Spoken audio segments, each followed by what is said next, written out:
സയൻസിലെ പുതിയൊരു എപ്പിസോഡിലേക്ക് സ്വാഗതം. നമ്മുടെ ഇന്നത്തെ വീഡിയോ എന്ന് വെച്ചാൽ നമ്മളൊരു ചെറിയ മാജിക് ചെയ്യാൻ പോകണം. അതായത് കരിയെ കണ്ണാടിയാക്കുന്ന വയ്ക്കുക. അപ്പോൾ ഇത് നമ്മൾ പറയുമ്പോൾ അതിൻ്റെ ഒരു എഫക്റ്റ് കിട്ടത്തില്ല, കേൾക്കുമ്പോൾ നമുക്ക് വിശ്വസിക്കാനും പറ്റത്തില്ല. കാരണം കരി വെച്ച് കഴിഞ്ഞാൽ നമുക്കറിയാം ഇരുണ്ടിരിക്കും, ഒന്നും തന്നെ കാണാൻ പറ്റത്തില്ല. അതിന് നമ്മൾ കണ്ണാടി പോലെ ആക്കിയെടുക്കുന്നത്, അതാണ് നമ്മുടെ ഇന്നത്തെ വീഡിയോ. അപ്പോൾ നമ്മൾ വീഡിയോ നമുക്ക് കണ്ടു കഴിഞ്ഞാൽ ശരിക്കും എൻജോയ് ചെയ്യാൻ പറ്റും. അപ്പോൾ നമുക്ക് വീഡിയോയിലോട്ട് പോകുന്നതിന് മുമ്പേ നിങ്ങൾ എൻ്റെ ചാനൽ ഇതുവരെ സബ്സ്ക്രൈബ് ചെയ്യുക, ഒപ്പം തന്നെ നോട്ടിഫിക്കേഷൻ ബെൽ ബട്ടൺ പ്രസ് ചെയ്യാൻ മറക്കില്ല. അപ്പോൾ നമുക്ക് നേരെ വീഡിയോയിലോട്ട്. അപ്പോൾ നമ്മുടെ ഈ എക്സ്പെരിമെൻറ്റ് ചെയ്യാൻ വേണ്ടിയിട്ട് നമുക്ക് അതായത് ഫൈൻ ആയിട്ടുള്ള കാർബൺ വേണം. അപ്പോൾ അത് നമുക്ക് കാർബൺ എങ്ങനെ കിട്ടുമെന്ന് വെച്ച് കഴിഞ്ഞാൽ നമുക്ക് ലാംപ് ബ്ലാക്ക് ഇതിന് വേണ്ടി യൂസ് ചെയ്യാം. ലാംപ് ബ്ലാക്ക് എന്ന് വെച്ച് കഴിഞ്ഞാൽ നമ്മുടെ ഈ തിരിയൊക്കെ കത്തിക്കുമ്പോൾ അതിനകത്ത് നിന്ന് ഇങ്ങനെ പുക വരുമല്ലോ, കറുത്ത പുക. അപ്പോൾ നമ്മൾ അതിനകത്ത് നിന്ന് കിട്ടുന്ന കരി നമുക്ക് എടുത്തിട്ട് വേണമെങ്കിൽ ഇത് ചെയ്യാൻ പറ്റും. അപ്പോൾ നമുക്ക് ആ കരി എങ്ങനെ എടുക്കാമെന്ന് വെച്ച് കഴിഞ്ഞാൽ നമ്മളിപ്പോൾ എന്തിലെടുത്താലും ഇത് എക്സ്പെരിമെൻറ്റ് നമുക്ക് ചെയ്യാൻ പറ്റും. പക്ഷേ നമ്മൾ ഇതുപോലൊരു പ്ലെയിൻ ഗ്ലാസ്സിനകത്ത് പറ്റിക്കുന്നതായിരിക്കും ഏറ്റവും നല്ലത്. അപ്പോൾ ഏറ്റവും നല്ലതായിട്ട് ചെയ്യാൻ പറ്റും. അപ്പോൾ നമ്മളിപ്പോൾ നമുക്ക് ഏത് ഷേപ്പിലാണോ നമ്മളിത് മിറർ വേണ്ടുന്നത്, അപ്പോൾ ആ രീതിയിൽ നമ്മൾ ഇതോട്ട് ഒരു ഗ്ലാസ്സിനകത്ത് നമ്മൾ പറ്റിച്ചെടുക്കണം. അപ്പോൾ അത് നമുക്ക് ഏതെങ്കിലും ഒരു ഫ്യൂല് കത്തുന്ന കരിയാണ് ഏറ്റവും നല്ലത്. അപ്പോൾ നമുക്കിത് എങ്ങനെ ചെയ്യാൻ നോക്കാം. ഇതേപോലെ ഒരു തിരി കത്തിച്ചിട്ട് നമ്മൾ ഈ ഗ്ലാസ് തിരിയോട് ചേർത്ത് ഇങ്ങനെ നമ്മൾ പെട്ടെന്ന് മൂവ് ചെയ്യിപ്പിച്ചുകൊണ്ടിരിക്കുകയാണെങ്കിൽ അതിനകത്ത് ഇതുപോലെ കരി പിടിക്കുക. അപ്പോൾ നമ്മൾ ആ ഭാഗത്ത് നല്ല ചൂടാണ്, തൊടുകയും ചെയ്ത് ഒരു ഫുള്ള് ഭാഗവും കരി പിടിപ്പിച്ചെടുക്കണം. അത് നമ്മുടെ ഫ്ലെയിമിൻ്റെ വെട്ടം മണ്ടേ കാണാത്ത രീതിയിൽ കരി പിടിപ്പിച്ചെടുക്കണം.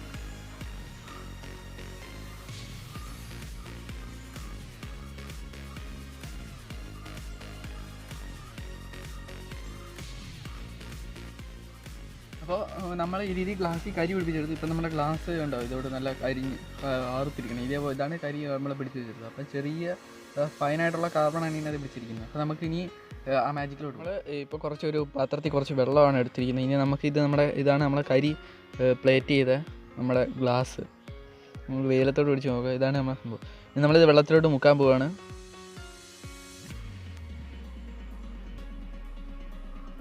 ഇപ്പോൾ കണ്ടോ, ഇത് ശരിക്കും ഒരു ഗ്ലാസ് പോലെ കണ്ണാടി പോലെയാണ് ഇവിടെ അതിൻ്റെ റിഫ്ലക്ഷൻ.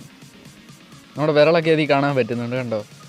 അപ്പോൾ ശരിക്കും ഇതൊരു മെറ്റൽ പോലെ ഇവിടെ നമുക്ക് കണ്ടു കഴിഞ്ഞാൽ ശരിക്കും ജസ്റ്റ് ഒരു കണ്ണാടിയാണെന്നേ തോന്നും. പക്ഷേ നമ്മളിതോട്ട് തിരിച്ച് നമ്മൾ സ്ട്രൈറ്റ് ആയിട്ട് നോക്കുകയാണെങ്കിൽ നമുക്കിത് വെറും കാര്യം നമ്മൾ എടുത്തു കഴിയുമ്പോൾ അതോട്ട് ആ ഒരു ഇത് ഇളകിപ്പോവും.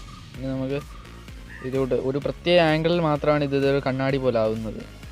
ഇപ്പോൾ നമ്മൾ ഇപ്പോൾ തിരിച്ച് വരാൻ നല്ല വെയിലുണ്ട്. നമുക്കിപ്പോൾ അതിനകത്ത് ഇപ്പോൾ നമ്മൾ വിരളൊക്കെ കണ്ണാടി കാണുന്ന പോലെ തന്നെ ഇവിടെ റിഫ്ലക്ഷൻ കറക്റ്റായിട്ട് നമുക്ക് നേരിട്ട് കാണുമ്പോൾ ഇതിൽ നല്ല എക്സ്പീരിയൻസ് ആണ്. അപ്പോൾ നമുക്കിതിപ്പോൾ ക്യാമറ കിട്ടുന്നത് ചെറിയൊരു ആംഗിളിൽ മാത്രമാണ്. പക്ഷെ നമുക്കല്ലാതെ നേരിട്ട് നോക്കുകയാണെങ്കിൽ കുറേ ആംഗിളുകളിൽ ഇതോട്ട് കണ്ണാടി പോലെ കാണാം. ഈ ആംഗിളിലാണ് പെർഫെക്റ്റ് ആയിട്ട്. ഇപ്പോൾ നല്ല വെയിലുള്ളതുകൊണ്ട് തന്നെ നല്ല പോലെ ഇത് റിഫ്ലക്റ്റ് ചെയ്യുന്നുണ്ട്. നമുക്കിത് ഇറക്കി നോക്കാം. ഇനി നമുക്കിത് തുടച്ചിട്ട് അല്ലാതെ ആവുന്നുണ്ടോ എന്ന് നോക്കാം. ഇതിപ്പോൾ നമ്മൾ ഇതിൻ്റെ കരി മൊത്തം കഴുകി കളഞ്ഞ് ഇനി നമ്മളിതോട്ട് മുക്കിയിട്ട് നമ്മൾ വിരൽ വെച്ച് നോക്കുകയാണ്. ഇപ്പോൾ നമുക്ക് റിഫ്ലക്ഷൻ ഒന്നുമില്ല. ഇപ്പോൾ ഇത് സാധാ ഒരു ഗ്ലാസ് മാത്രമാണ്. അപ്പോൾ ഫ്രണ്ട്സ്, നമ്മുടെ ഇന്നത്തെ വീഡിയോ എന്ന് വെച്ച് കഴിഞ്ഞാൽ ഒരു ചെറിയ മാജിക് ആയിരുന്നു. അത് നമ്മൾ ഇരുണ്ടിരിക്കുന്ന കുറച്ച് കരി, അതായത് കരി വെച്ചിട്ട് നമ്മളൊരു കണ്ണാടി പോലെ ആക്കിയെടുക്കുന്നതായിരുന്നു. അത് റിഫ്ലക്റ്റ് ചെയ്യുന്ന ഈ നല്ല തിളക്കം, അതായത് ശരിക്കും കണ്ടു കഴിഞ്ഞാൽ നമുക്കൊരു നല്ല കണ്ണാടി, അത് കണ്ണാടിക്ക് റിഫ്ലക്ഷൻ കാണുമെന്ന് വെച്ച് കഴിഞ്ഞാൽ ബാക്കിൽ കോട്ട് ചെയ്തേക്കുന്ന മെർക്കുറിയാണ്.